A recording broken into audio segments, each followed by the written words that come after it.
Hi and welcome to the channel. The channel Blades on a Budget did a video about this knife here.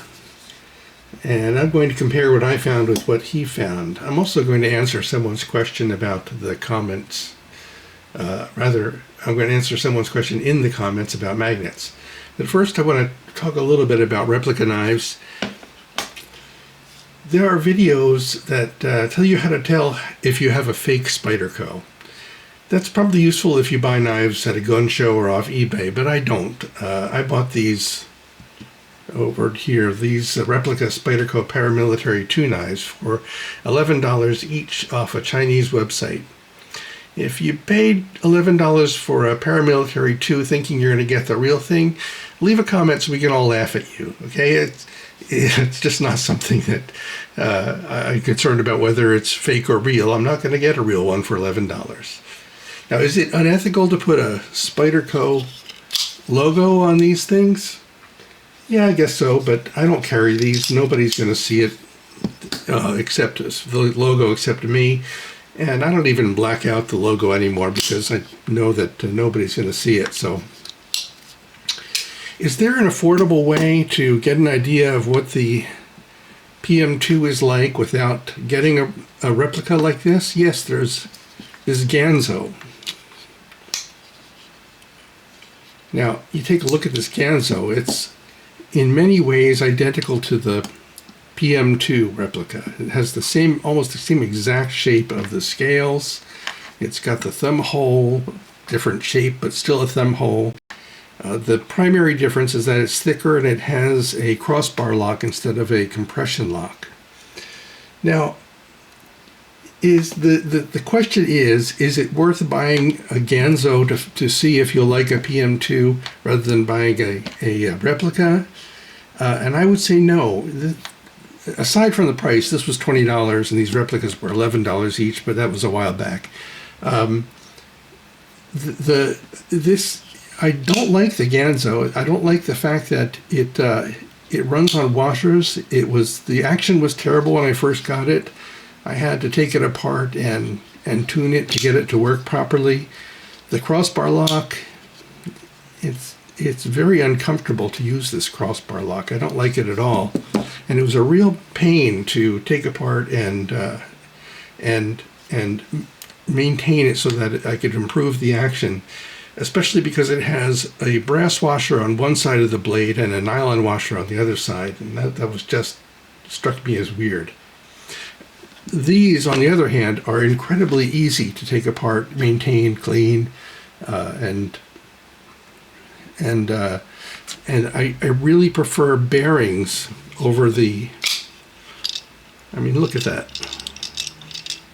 I really prefer bearings over washers anyway. So, if you want to get an idea of what a PM2 is like, maybe you're considering buying a real one. You just want to know whether it's something you worth buying. Personally, I would get the replica and go from there. Here are some other Spyderco replicas I bought from the usual Chinese websites. First, there's this weird-looking Little Temperance, I think it's called. I don't particularly like it. It's the shape. I don't like this flat thing here. I mean, it almost makes you think I can like play Aliens with it or something like that.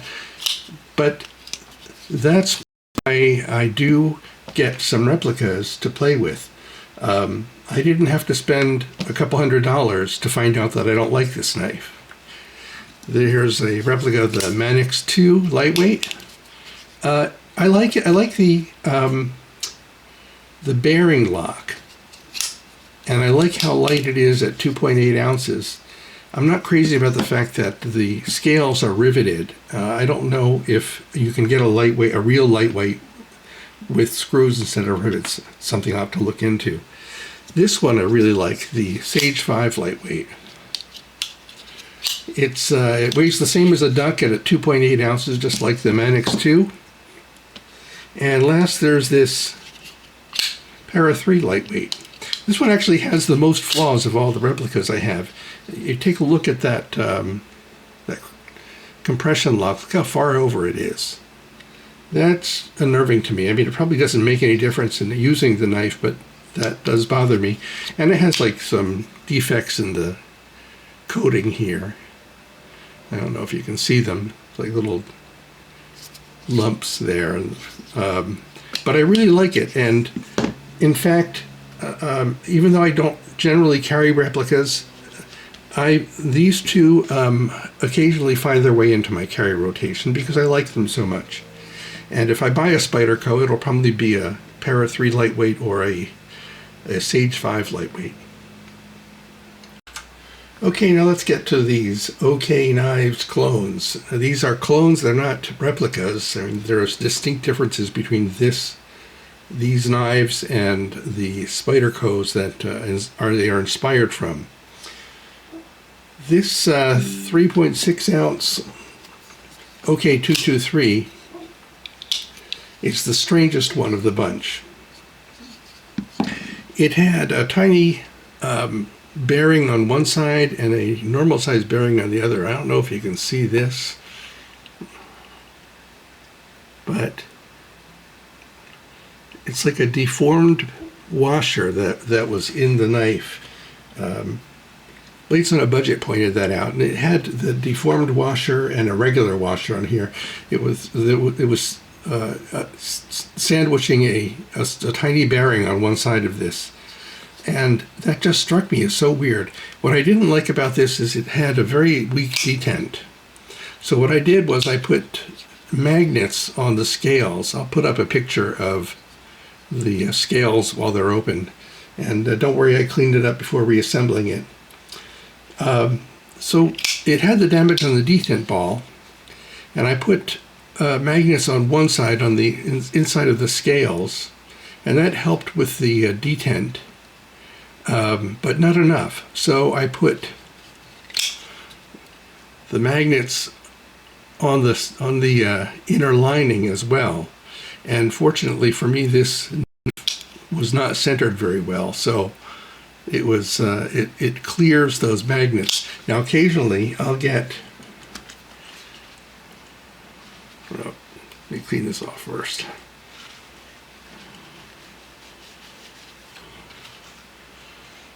Here's I get a line where it looks like it's rubbing against the magnet, but it rubs right off. So I suspect that that's just a little bit of the metal on the magnet that's rubbing onto the blade. But the action now is fantastic. I mean, no bounce, just closes right up because the magnets hold that blade in, and the fake detent of the magnets works really well. So I like this. As for the rest, here's what they are. There's the OK223 carbon fiber in S30V, and that was marked number 50. I don't know if these are limited editions or what, but they're numbered. And this one's the OK223 CF M390, number 56. Now I'm not going to show you the M390 and S30V markings on the blade yet, and I'll explain why in a minute. Are they real S30V and M390? I don't know, but some folks on the interwebs tested the M390 and confirmed it. Someone also tested the heat treatment of M390 from OK Knives and got to 59.5 HRC.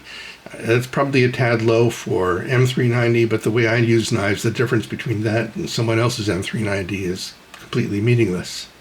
I put skiff bearings on. These three all had the deformed washer, and this is the only one that had two washers on one side. I put skiff bearings on these two, and I put regular washers in there, not the deformed washer. I replaced that with a regular washer. These two knives here did not have any washers at all. They just had bearings. I put skiff bearings on those, and they work perfectly fine with the skiff bearings and no washers. This is the only one that came with an opening for the compression lock. On the other knives, I had to Dremel out the opening in order to get to the access to the compression lock. All four of these I had to Dremel out.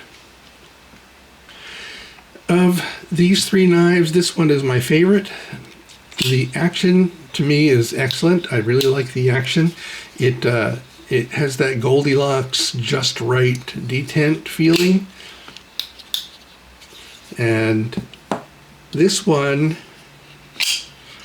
it's very hard. The detent is very difficult, so sometimes I almost feel like I'm hurting my thumb getting this thing to flip out. It's getting better the more I use it, though, so we'll see it. It's a shame that this one, which was supposed to have the M390, had that difficult detent. So I cheated. I switched the blades, so this actually has the M390 in it, which is why I didn't show you at first that it's supposed to be a S30V, but it's actually M390. And this one over here is the one that's see, had difficult getting that to flip open. This one has the S30V blade in it now. Now, take a look at this picture of the inside of the black one. You can see it has that same damage on the next to the detent ball. If I had to guess, I suspect that the damage is caused by whatever tool they were using to compress and put in the detent ball. Now, Blades on a Budget felt a burr on the blade, on the pivot area of the blade. I don't feel a burr on mine, but if you take a look at the liner, you can see that it does have some scratch areas where Blades on a Budget said he felt the burr. So maybe I just don't feel it and it's there. It's not something that really bothers me, but I just thought I would mention it since he showed that it was the lines were occurring on his liner. Ironically, the replicas, the $11 replicas, required the least amount of tinkering in order to get them to behave the way I like them to behave. However, I still prefer these knives. They're lighter. They just tickle my fancy as far as what I would carry. I'm most likely going to carry this one the most, although this one with the magnets, I don't know. I mean, it's even with the original washers and tiny bearing, the weirdness of that particular knife, I still like it. So, and they're also very slicey. I put a new edge on these, and they just glide through paper like it's not even there. And since I don't use knives for any heavy work, that's probably good enough for me. If they get dull, I'll just sharpen them again. And one last little thing here on a totally different, as a non-Spyderco thing, is here's the OK 535, which is basically a clone of the Bug Out. And this is another one that I really like from OK Knives. Again, very, very slicey. The handle is a little bit too aggressive for me. The stippling there is just kind of aggressive, but I can't complain for the prices.